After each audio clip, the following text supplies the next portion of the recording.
राजा और नाई की कहानी एक प्राचीन भारतीय लोककथा है जो हमें सिखाती है कि ज्ञान, समझदारी और चतुराई किसी भी परिस्थिति में कैसे काम आती है। ये कहानी गहराई और विवरण के साथ प्रस्तुत की गई है। बहुत समय पहले एक राज्य था जिसका राजा बड़ा घमंडी और क्रोधी स्वभाव का था। वह अपनी ताकत और ऐश्वर्य पर गर्व करता था और हमेशा चाहता था कि लोग उसकी तारीफ करें। परंतु राजा का घमंड उसे सच्चाई और न्याय से दूर कर रहा था। राजा के दरबार में कई विद्वान, मंत्री और सेवक थे, लेकिन उन सभी में एक व्यक्ति बहुत विशेष था, नाई। नाई का नाम रघु था और वह अपने काम में माहिर था। वह न केवल बाल काटने और दाढ़ी बनाने में कुशल था, बल्कि उसकी समझदारी और चतुराई का भी हर कोई कायल था।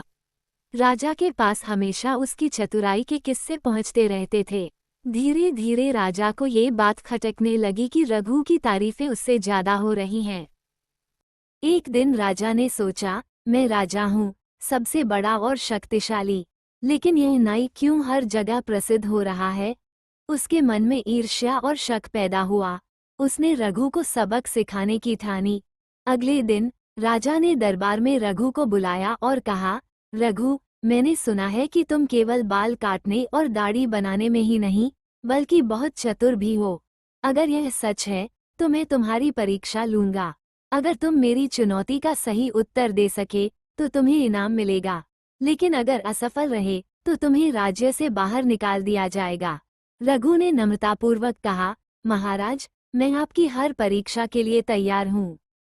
राजा ने रघु से पूछा, बताओ, मेरे सिर के कितने बाल हैं।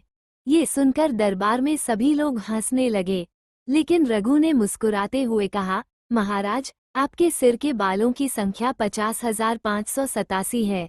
अगर आपको इस उत्तर पर शक है तो आप खुद गिन सकते हैं। राजा यह उत्तर सुनकर हैरान रह गया। वह जानता था कि गिनना असंभव है, इसलिए उसने चुपचाप इसे स्वीकार कर लिया। अगले दिन राजा ने एक और चाल चली।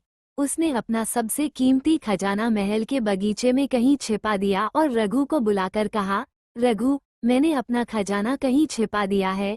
अगर तुम इसे ढूंढ सकते हो तो तुम्हें इसे रखने की अनुमति दूंगा, लेकिन अगर असफल रहे तो तुम्हें कठोर सजा मिलेगी।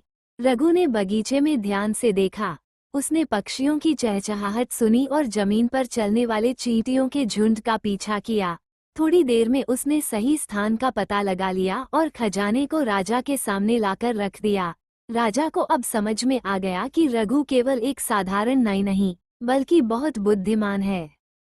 फिर भी राजा ने हार नहीं मानी। उसने सोचा कि इस बार वह रघु को मात दे देगा। उसने दरबार में रघु से कहा, अब मैं तुमसे एक आखिरी सवाल पूछूंगा। अगर तुमने इसका सही जवाब दिया तो मैं तुम्हें बड़ा पुरस्कार दूंगा, लेकिन अगर असफल रहे तो तुम्हें मौत की सजा दी जाएगी। राजा ने पूछा, सत्य क्या है और झूठ क्या है।